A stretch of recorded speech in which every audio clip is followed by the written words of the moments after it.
in der Smash-Community, warum werden da irgendwelche Sachen gecancelt? Dann lasse ich mir das mal von dem guten Ludwig zusammenfassen, von dem guten Mogul Mail. Alter, ich weiß nicht, wie viel Kram ich davon wirklich gesehen habe, die letzten Monate. Das sind eigentlich immer gute Zusammenfassungen, muss ich sagen. Vor allem bei den Themen, wo ich gar keine Ahnung habe. Von diesem ganzen Twitch-Drama, Chess-Drama und sonstigen Kram. Hat jemand geduscht? Aber wir haben hier keine seltsamen Gerüche irgendwie vermerkt. Da muss doch irgendwas was schlimm sein. Aber ja, wie gesagt, ich weiß nicht, worum es geht. 16 Minuten ist auf jeden Fall für den Kanal relativ lang. Ich bin mal gespannt. Anytime the gaming community talks about Super Smash Bros., it's for one of three reasons. Someone smells bad, someone's creepy, or something happened with Nintendo. And shocker, one of those things happened today. A huge bombshell. Ich dachte gerade, surprise, it's all three. Dropped on us by Nintendo that might mean the end of the Smash scene as we know it. Think I'm being dramatic? You might want to keep listening. So today, it was announced that the night before Thanksgiving, Nintendo decided to cancel the Smash World Tour, the biggest Smash event of the year. Not just of the year, by the way, but of all time in terms of prize pool. $250,000 for Melee and $250,000 for Ultimate in prizing. That's a $500,000 tournament. It's huge. And that was supposed to happen in 2 weeks, the same weekend as my chess boxing event, which is December 11th. It's not about that, but just remember that fact. Anyway. Alter, Nintendo doch einfach so ein Saftladen, wirklich. Holy shit. Wie kannst du einfach, das ist gratis Promo. Das ist gratis Promo für dein Spiel. Alle anderen Hersteller sind so, ja, wir unterstützen das.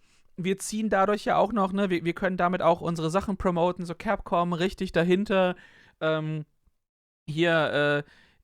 Turismo hat ja auch so eine komplett eigene E-Sport-Szene, Liga und so, wobei, was ja auch den Spielen hilft, die in einer gewissen Fanbase eben auch noch mal riesiger zu machen und so.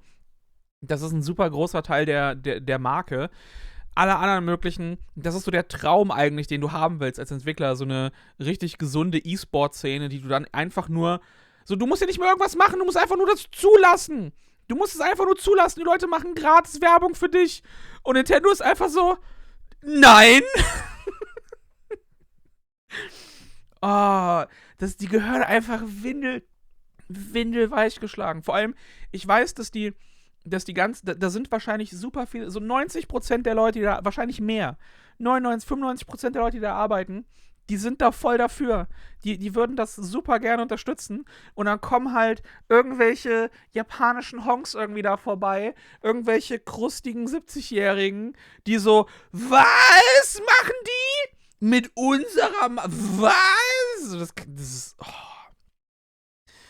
oh Gott, ja, okay, lass mal weiter. Es scheint ja nicht das Einzige daran zu sein. It was canceled.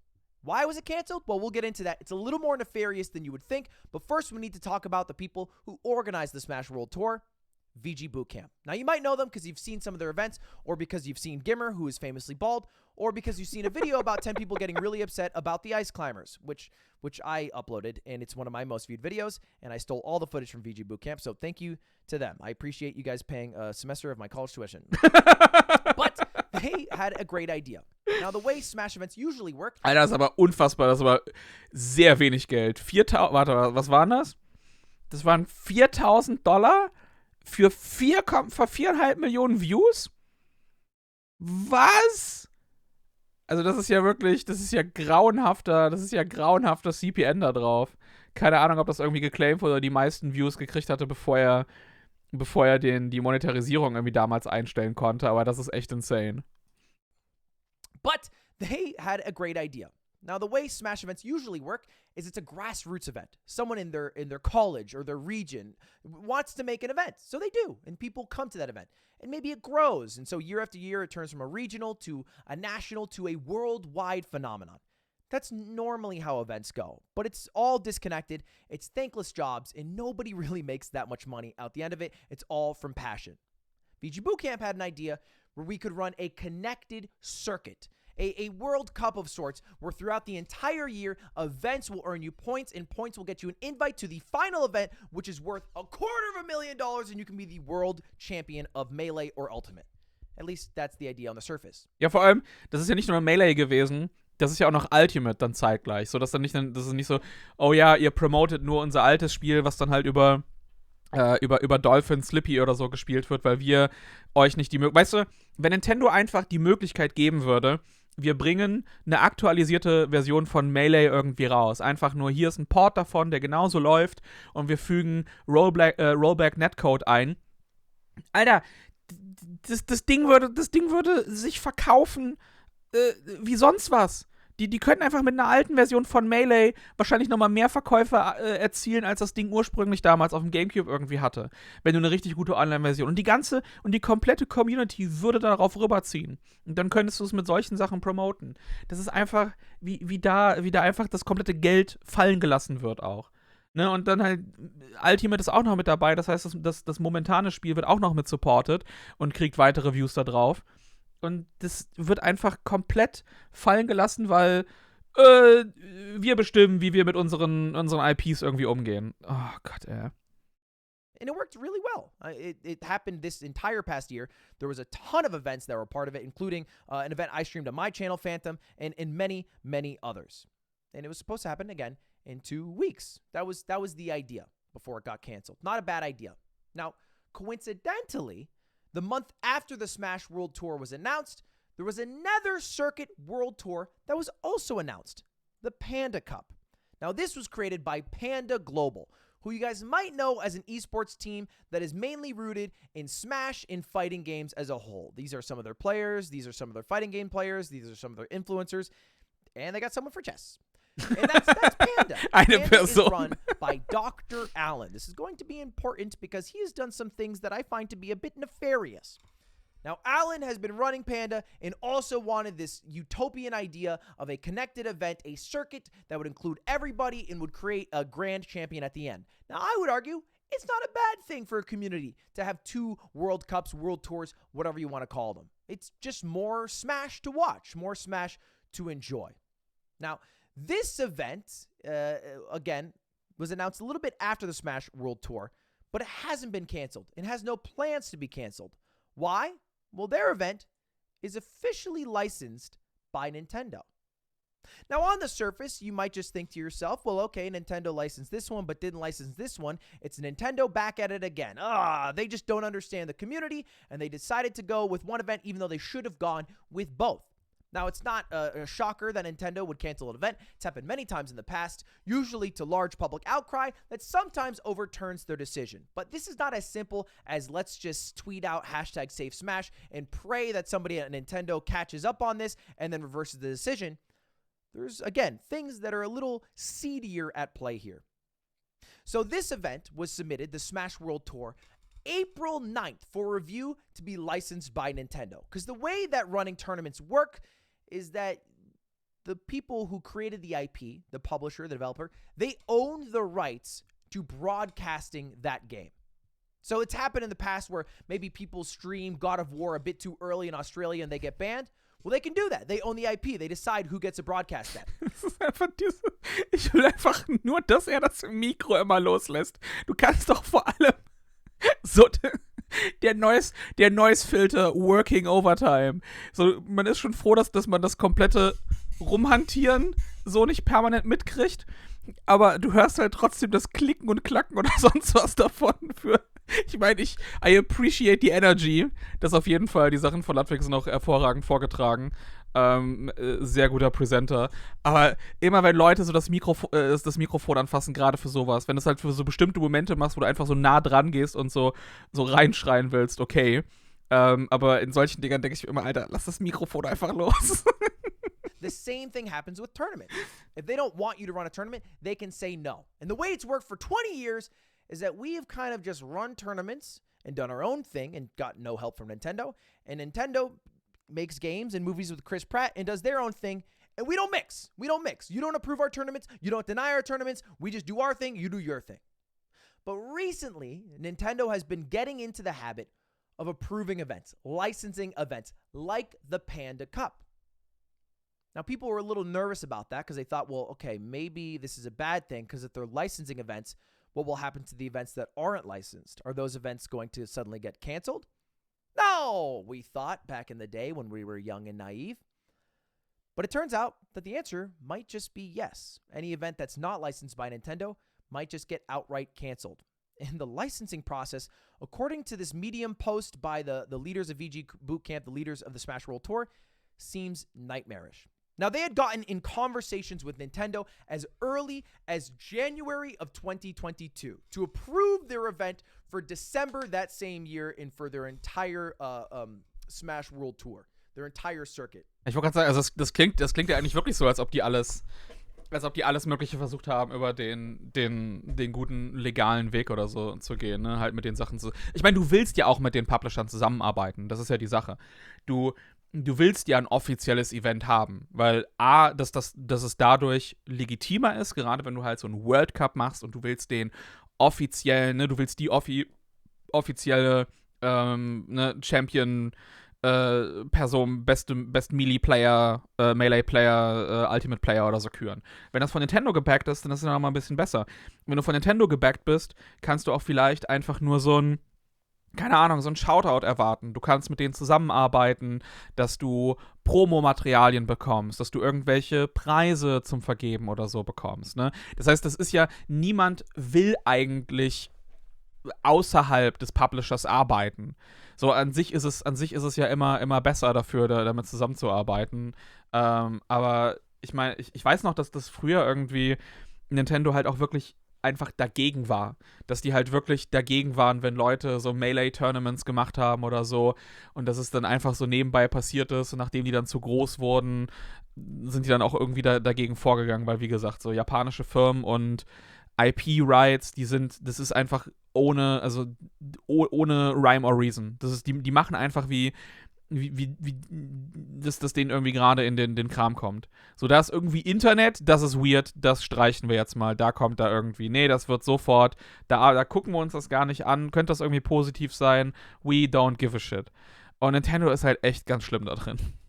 They sent the proposal on April 9th. Again, they did not hear back on that proposal. Ja, das ist genau, Miki. So, Sega ist so die eine positive, richtig, ich meine, wahrscheinlich gibt's noch mehrere, aber Sega ist so die eine positive Ausnahme und ich garantiere auch, der Grund, warum Sonic trotz der sehr schlechter Medien zwischendurch so einen hohen Stellenwert hat, ist die Tatsache, dass Sega halt sehr viele Figuren und auch sowas in ihrem Universum kreiert hat, aber Leute damit einfach frei arbeiten lässt.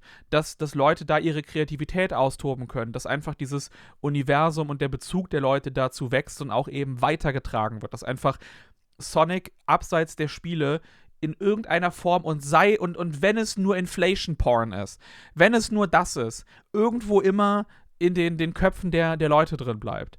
Und dass das nur positive Effekte hat. Aber das kriegen halt so viele einfach nicht geschissen und irgendwie nicht hin. Und mich würde mal wirklich interessieren, was der Unterschied ist. Was der Unterschied ist bei Sega. Und irgendwie, ich würde allzu gern nur mal mit der offiziellen Führungsebene sprechen und einfach die mal fragen und auch so, warum die denken, warum andere japanische Firmen das nicht machen oder ob die auch mal mit denen irgendwie gesprochen hatten, weil das ist einfach so, das ist so absurd. Ich meine, so, was ist eine der größten japanischen Figuren aller Zeiten? Hatsune Miku. Das ist komplett an sich fast basierend auf irgendwelchen Open-Source-Sachen, weil das ja nur eine Stimme war, die in so einem Audioprogramm mit dabei war. Und dann haben Leute einfach angefangen, diese ganzen Vocaloid-Sachen zu machen. Und auch da, das komplette Fanart, die Musik, die Projekte und alles mögliche, was da daraus entstanden ist, dass ja sogar die Spiele Fanmusik und Fanart dann zusammen darin einbauen. Übrigens auch die Spiele ja auch von Sega dann, was eigentlich ganz gut zusammenpasst. Das ist ja ein riesiges Ding dadurch, weil einfach alle Leute was dafür kreieren konnten. Das heißt, je offener du das hältst, auch Mod-Support bei Spielen, so die Spiele, die riesigen Mod-Support haben, sind die auch aktiv am Leben gehalten werden, die eben auch weiter unterstützt werden, die Aufmerksamkeit bekommen. Das ist das, was du haben willst. Das ist du willst eigentlich, dass Leute so fasziniert von deiner Marke sind, dass sie sich halt tiefer damit befassen und eigene Sachen dazu machen wollen. Na, auch die komplette Team Fortress 2 Filmszene und den ganzen Kram. Auch da, riesiger Porn-Aspekt von dabei. Garantiert, auf jeden Fall. Aber dass du eben auch so diesen Open-Source-Filmmaker und sowas da hast. Das ist so ein, das gehört einfach dazu. Und dass das Firmen immer noch nicht schnallen, ist so frustrierend einfach. Until 7.5 months later, the night before Thanksgiving, right? And so what was happening in the meantime? Why were they taking so long to reply when they were able to so quickly approve the Panda Cup?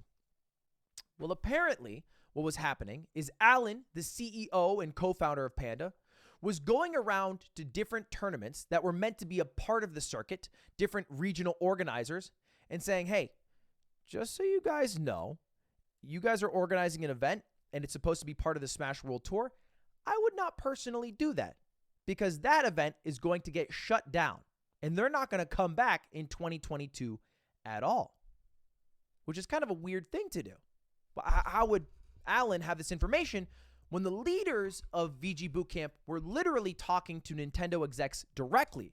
And those Nintendo execs reminded them that Nintendo is not shutting down anything unless it infringes on IP with game mods, and that the Panda CEO does not represent Nintendo, and that Panda's license is not exclusive, so we can have multiple circuits at once, and that Nintendo's goal is not to gatekeep or trap the community, and that the license guidelines would be accessible and clear. They seemed to be very, very forthcoming, in almost in a shocking move, easy to work with. What a phrase, Nintendo, easy to work with. It was a surprise. But it was a huge confidence boost, so they decided to go ahead with their event, even though Alan was doing these kind of weird things. Now, the way it was meant to work is that, again, you would pull from these grassroots events, and those would grant points to people who went to them, and the more points you get, the higher chance you have of getting invited to the final event at the end of the year. That's how both circuits work. Now, the Smash World Tour said, hey, any event can be considered a Smash World Tour circuit event, and you can earn points at it. We don't care if it's also a Panda Cup event. The Panda Cup originally was like, you know what? We want all of our events to be exclusive. We want to make sure that every event that's part of the Panda Cup is not a part of the Smash World Tour. And so Alan, the CEO, was going around to event organizers and guaranteeing them that the Smash World Tour one is going to fail and that it would be a mistake not to go with the people licensed by Nintendo. Some implications there that if they What the fuck? Alter, wie es einfach einzelne Leute schaffen können, so komplette riesige Events und sonstige Konstruktionen einfach fast schon so single-handedly zu zerstören. Weißt du, alles, was du brauchst, ist, du brauchst einfach tausende gute Leute, um irgendwas hinzukriegen, aber du brauchst nur einen Arsch, um das Ganze irgendwie zusammenbrechen zu lassen. they weren't to go with Panda, that maybe. Ja, merke, genau, ist die Smash World Tour Sache. Ich hatte davon im Vorfeld nichts wirklich zu gelesen, deswegen dachte ich gucke mir am besten mal die Zusammenfassung von einem Smash-Fan eben an. Their event would even get shut down. Now, this didn't end up working because many events declined Panda because there's really a lot of community and trust that's built over decades, so people stayed with VG Bootcamp. So Panda had no choice but to double dip and change their rules. And they'd say, you know what? If it's part of the Smash World Tour, it can also be a part of ours. Okay. Now, this all on the surface seems pretty fine. Okay. Maybe a little bit dog of Alan to go behind people's back like this. But here's where it gets, in my opinion, fucking terrible. Now, one of the largest streamers of Smash events is Beyond the Summit. These guys stream Smash Summit. They stream dozens and dozens of other tournaments. And Panda saw that they had rights to stream those events. The CEO of Panda also wanted broadcasting rights as a part of the deal for events on the Panda Cup. So basically, not only would the event be on the Panda Cup, we also want to be able to broadcast it in some fashion. Beyond the Summit owns the broadcasting rights because they give the ad revenue back. They have a deal with the people who they work with. They end up giving them a better cut than if you were to stream it by yourself, as well as getting more viewership. And Beyond the Summit was like, well, hey, we're not going to give you the broadcast rights for free. So no, we're not just going to give you that. The CEO of Panda escalated things and made a variety of threats to Beyond the Summit, including threatening to shut down their entire Smash operation in 2023 if they did not join the Panda Cup. Beyond the Summit held firm. They said, fuck that shit. The CEO of Panda warned them that they would get Nintendo involved. My dad works at Nintendo, says Alan. He will seriously mess your shit up if you don't work with us. You have to be my friend. Beyond the Summit holds strong. Now, I have full confidence that the words of Beyond the Summit are true because I've worked with this team to make projects like Mogul Money or even Juiced. And just today, one of the co-founders of BTS tweeted out, Alan spent several months running a protection racket, telling TOs, including Beyond the Summit, it'd be a shame if your event got shut down for being unlicensed, in an effort to scare them into signing on to the cup. Not just signing on to the cup, but signing on exclusively and also giving broadcast rights. Now, this was basically all shoved out of the way and quieted, and people were like, Alan, you're being nuts. Stop threatening that. None of this is actually going to happen. We care about our community, not just about making your event better. And that all seemed fine and dandy. Until, of course, they decided the night before Thanksgiving to cancel the Smash World Tour. And the cancellation to me is crazy because there was radio silence between Nintendo and VG Bootcamp for months until they finally hit them up and said, hey, this is the end. You guys will not be sanctioned. As a last-ditch effort, I'm just going to read this here. They asked if they could continue to run the championship and the tour next year without a license and shift the focus to doing a professional thing in 2024. Because for the past 20 years, the way it's worked is, again, Nintendo stays in their own lane. We stay in our own lane. You don't approve events. You don't deny events. But we are able to coexist. And the person at Nintendo directly told them those times are over. There is no longer a way to run Smash events unless they are licensed by Nintendo directly. We are not talking about an event this time that has mods being used, like what happened with the Big House about a year ago. We are not talking about an event that has anything nefarious attached to it. We are just talking about a plain old Smash event that got canceled, in part, it seems, because someone at Panda, a.k.a. Alan, was strong-arming a connection he had Nintendo to shut down any event that was not his own. It's almost like a video game villain who wants to tear down the world so he can rebuild it for his own because he sees this utopia where we have this beautiful circuit, the Panda Cup, the final one true say where everyone will go to compete, and then at the end of the year have the true Super Bowl, and no one else can compete with him. But the way he's doing it is by shutting down everybody else along the way, which to me is insane. Now, Alan has not yet replied and spoken out about this. He's receiving a lot of trash on Twitter. Look, I always say this, but don't feel a need to join in on that. You can wait to see what Alan says first. All right, after we saw the Doom situation, it's never good to jump the gun on attacking people online. But for the info and the receipts and the people who I trust who have spoken out so far, this is fucking huge news and devastating news for the Smash scene as a whole. What does it mean for me? Am I going to be able to run a Smash event in the future? Every single Smash event I have run has not been sanctioned by Nintendo. I have just run it.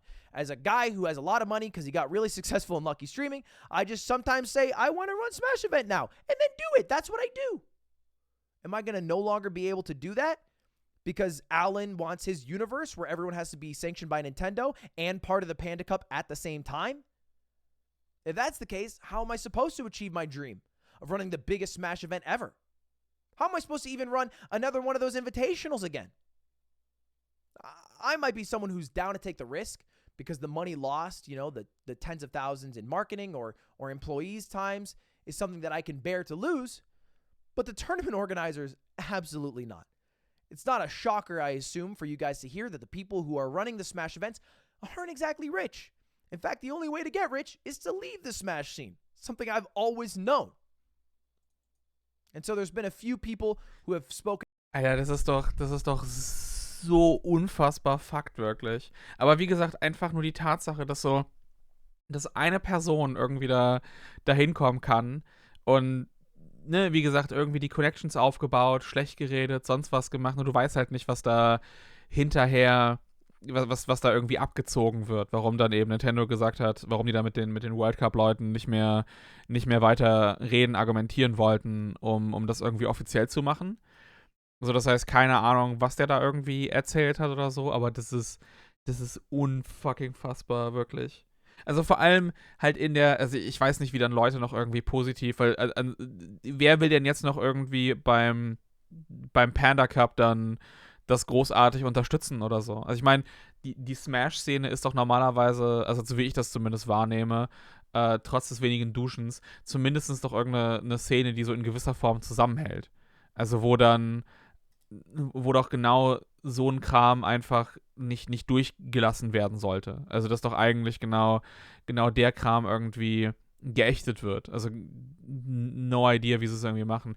Ich kenne die eigentlich hauptsächlich, weil die ja diesen Controller angekündigt haben, der auch eigentlich ganz cool aussah und dann haben sie es irgendwie zurückgezogen, weil scheinbar ich weiß gar nicht mehr, warum man den zurückgezogen, weil sie irgendwie ein anderes Angebot bekommen haben oder so, wo ich mir jetzt auch irgendwie denke, ähm, sie haben einfach die Aufmerksamkeit genutzt, um andere Partner kriegen zu können. Dass, dass sie da jetzt irgendwie einen anderen Geldgeber darüber finden konnten, als das einfach so alleine zu finanzieren. I don't fucking know. Also ich weiß nicht, ob ich das dann überhaupt noch den Controller, also selbst wenn er dann irgendwie rauskommt, dieser Panda-Controller, weil ich an sich interessiert war an neuen GameCube-Controllern, ne? Halt gerade die dann für irgendwie auch Pro-Player gemacht sind. Nicht, dass ich einer wäre oder so, aber da weißt du dann zumindest, dass wenn das für die Leute gut genug ist, dann sollte das für mich auch gut genug sein. Aber ist halt auch dann die Sache, ob du das dann in irgendeiner Form noch unterstützen willst dann. Aber das ist ja unfassbar Fakt, wirklich. Out on Twitter a few of the best players in the world. I don't know about y'all, but if everything said about Panda is true, I'm done supporting them in any form. Unbelievable how many hundreds of people will be affected by this, most likely skipping Panda Cup. Fizzy tweeted out, our best resource as a community, in my opinion, is to boycott any Panda Cup event, and additionally, any event associated with Nintendo. And there was a little bit of a differing opinion from Leffen, whose opinion I trust when he's not talking about how much Jigglypuff likes to fly around. I think it's very important to prioritize making Nintendo change their minds on shutting down the Smash World Tour, and that's something I emphatically agree on. If there's one thing that needs to come out of this, sure, fine. Boycott Panda, right. Alan might be a piece, okay. But we need to be able to run events without the approval of Nintendo, or at least have an easier process to get approval from Nintendo. If you apply for approval in April and you don't hear back until November, that's a problem. That's a problem. I'll tell you what, my events usually are turned around in about 6 weeks, so it wouldn't even work 3 times, 4 times over. We definitely need Nintendo to at least let us stay in our lane. Let us do our thing. Let us create the events that the grassroots creators have been creating for 2 decades now. The Smash scene that hasn't died since 2001. Anyway, that's where we end now. Look, it never hurts to tweet out about this, to get some trends going, to at least try to get in the ear of somebody at Nintendo. I don't know if it's true, but it was rumored that in 2013, when EVO, one of the largest fighting game tournaments of the year, announced that Melee would be a part of it, and Nintendo shut that down, the entire outpour of love from the Smash community and the outcry for bringing it back to the event was seen by the wife of one of the execs who work at Nintendo. I don't know if this is true, but it's a rumor. And that was enough to reverse the decision. So maybe that's enough right now. Making a loud enough voice that somebody at Nintendo... Ganz im Ernst, das kann ich mir wirklich vorstellen. Also von dem, was ich auch aus meiner eigenen Berufserfahrung mitgekriegt habe, wie teilweise Firmenentscheidungen getroffen werden, wenn da die Frau von einem Executive irgendwie sagt, hey, was ist denn da los, warum, das ist doch eigentlich ganz geil, das solltet ihr irgendwie ändern, ja, dann kann sowas tatsächlich dazu führen, dass, keine Ahnung, wenn das halt nicht bestätigt ist, aber es ist definitiv etwas, was ich glauben kann. With enough power here to reverse a decision that, as far as I see, might spell the end of Smash if it's not through the all-powerful hands of Alan and Panda. And it's definitely worth noting that a lot of the people at Panda, in fact, most of the people you would know at Panda, are not at fault for this. You can't blame a player. You can't blame a social media guy, an intern, for what the actions of the CEO are. I blame the CEO and the CEO alone. Again, I await to see what he says about it, but as of now, this is fucked, and I hope we're able to save Smash. That's all, boys. Huge drama. Hope it gets resolved. I'll keep you updated. See you later. Ja, das ist wirklich absolut, ne, genau, das ist dann immer so ein Problem, wenn der CEO halt irgendeine Sache dann betreibt, dass alle Leute, die quasi da drunter sind, automatisch eben auch darunter leiden müssen, ne, weil vor allem, wenn du halt so als Spieler jemand bist, der unter Vertrag ist wahrscheinlich oder so, du kannst ja jetzt nicht einfach da rausgehen, du kannst nicht einfach das boykottieren, wenn du davon abhängig bist, wenn du halt von dem Job auch in gewisser Form abhängig bist, kannst du das auch nicht so leicht boykottieren. Und je nachdem, wie die Firmenstruktur aufgebaut ist, kann dann halt so ein CEO, ne, das ist ja von der Größe hundertprozentig keine Public Company oder so ein Scheiß, ne, das ist dann privately owned, da kannst du halt nichts gegen machen. Da kannst du noch so schreien, wie du willst. Das Einzige, was du machen kannst, ist dich beschweren und kündigen. Mehr kannst du nicht tun. Das ist ja, ne, ich erinnere mich noch an das ganze Skullgirls-Debakel, wo ja da auch vom Firmengründer, CEO, da auch die so Scheiße rauskam und dann haben halt wirklich die Leute als Gruppe gekündigt und haben dann eine neue Firma eben danach gegründet, die sie als Co-op gestartet haben, damit eben genau so ein Scheiß nicht passieren kann, damit du nicht diese eine singuläre Person an der Spitze hast, die im schlimmsten Fall die komplette Macht behält und du kannst einfach absolut nichts dagegen machen. Ja, was ist mit der Chessspielerin, ja? Wenn Entscheidungen so gut getroffen werden, dass die Meinung der eigenen Frau die Entscheidungen im Handels umdrehen. Wie gesagt, ich erinnere mich immer noch an die eine Story, wo komplette die komplette Marktforschung oder beziehungsweise eben auch so Arbeit von und die Expertise von irgendwie einer Agentur, in dem Fall meine ehemalige Agentur, abgelehnt wurde, weil der Geschäftsführer meinte, oder beziehungsweise einer aus dem Vorstand, dass seine Frau ja das Magazin lesen würde. Und seine Frau gehöre ja auch zur Zielgruppe und deswegen sollte dann in diesem Magazin auch ordentlich Werbung geschaltet werden. Was halt vollkommen sinnfrei ist. Aber du kannst dann nichts dagegen sagen. Du kannst dann halt sagen so, ja, I don't know. Ne, am liebsten würdest du sagen, also du dummes Stück Scheiße. So, was, hör auf, mir in meine Arbeit reinzureden. Jesus Christ. Na, aber du musst dann so, ich weiß ja nicht, so ganz, ja, so, nur weil ihre Frau ja irgendwie auch Teil der Zielgruppe ist, ist es nicht die hauptsächliche Zielgruppe, auf die wir uns fokussieren sollen. Das ist absolut wilder Kram. Also auch was da für Riesenentscheidungen teilweise so aus dem Bauch heraus getroffen werden. Wo auch dann einfach, du kannst dann mit der größten Arbeit irgendwie daherkommen und denen halt komplett verdeutlichen, warum der und der Weg Sinn ergibt. Und dann sagen die, der andere Weg, aber mein Bauchgefühl sagt der andere Weg. Und dann wird halt, du kannst halt nichts dagegen machen, weil die haben die Entscheidungsgewalt. Das ist wie gesagt, das ist so, ne, wenn es einfach irgendein Mitarbeiter oder so gewesen wäre, dann kannst du ihn halt aus der Organisation kicken und dann sagen, na, wir gucken, dass sowas nie wieder vorkommt und alles klar, können wir irgendwie damit weitermachen. Aber wenn es halt der CEO ist und du keine Möglichkeit hast, diesen CEO rauszuwerfen, dann schwierig. Dann wirklich eine absolut beschissene Situation. Anders kann man es nicht sagen. Naja gut, aber das heißt, dann bin ich da zumindest im Bilde. So, die Frage ist jetzt, sollen wir noch, bevor es zu Final Fantasy übergeht, ein bisschen Zeit hätte ich von der eingeplanten ja noch. Ich habe noch dieses 12 Minuten Everything Wrong with the Evil Within in 12 Minutes. Ich weiß, das ist ein Hate-Watch. Aber ich habe auch ehrlich gesagt gerade, ich habe das verdient. Ich habe das verdient, Leute. Was hat Björn heute gemacht? Leute, ich habe 5 Audios aufgenommen. Ich habe heute 5 Audios aufgenommen für den Zweitkanal. Und die kürzeste davon ist 22 Minuten, weil ich scheinbar nicht mehr dazu in der Lage bin, ein 10-Minuten-Video zu machen. So, was ist das? 22 Minuten, 24 Minuten, 38 Minuten, 33 Minuten und 37 Minuten sind die ganzen Videos. Das ist einfach 2,5 Stunden Content fast, den ich da gebaut habe nebenher. Da habe ich es auch mal verdient, jetzt einfach mal über so ein Video herzuziehen, oder? Das finde ich doch mal, ja, a little hate watch as a treat. Genau. Meinst du, wir schaffen in 12 Minuten? Das glaube ich eher nicht.